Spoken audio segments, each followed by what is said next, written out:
નમસ્કાર ફ્રેન્ડ, જય હિન્દ, જય ભારત. તો આજનો ટોપિક છે how to handle 10th board exam preparation pressure.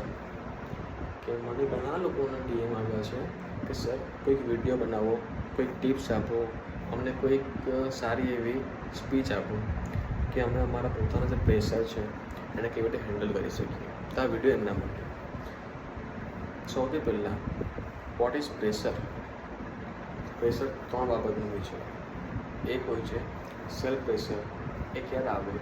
જ્યારે આપણને પોતાના ઉપર સેલ્ફ ડાઉટ હોય કે હું જે કરું છું એ સાચું છે, જે હું વાંચું છું એ પૂછાશે ખરું, કે જે મેં પ્રિપેર કર્યું છે એ હું લખી શકીશ ખરો. આ દરેક વસ્તુ આપણામાં સેલ્ફ ડાઉટ ક્રિએટ કરે છે.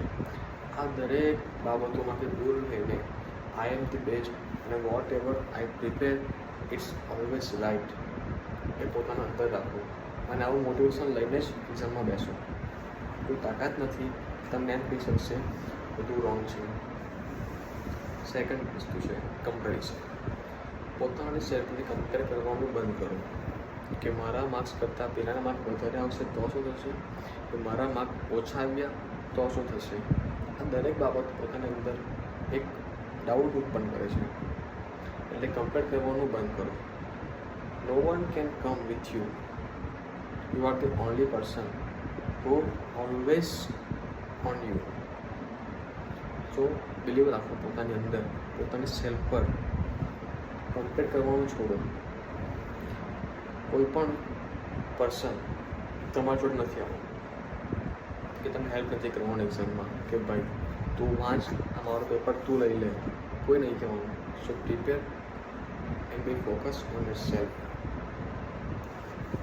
થર્ડ વસ્તુ છે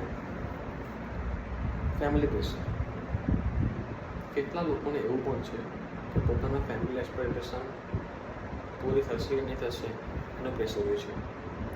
કેટલાને એવું છે કે મારા પપ્પા અને મારી મમ્મીને જે મેં પ્રોમિસ કર્યું છે કે મારા ફર્સ્ટ રેન્ક આવશે, સેકન્ડ રેન્ક આવશે કે થર્ડ રેન્ક આવશે, એ થશે મારાથી ફૂલફિલ કે નહીં થશે. આ એક બહુ મોટી વસ્તુ છે પ્રેશરને ક્રિએટ કરવા માટેની.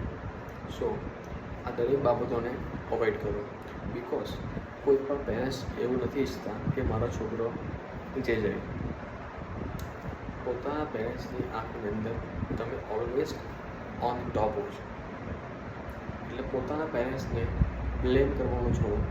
પોતાની ઉપર ફોકસ કરો. મારા પેરેન્ટ્સે મને કીધું છે તો હું 100% ટ્રાય કરીશ. Why not?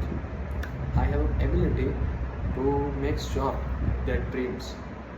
જે પણ એના ડ્રીમ છે, જે પણ એના સપના છે, હું ફૂલફિલ કરીશ.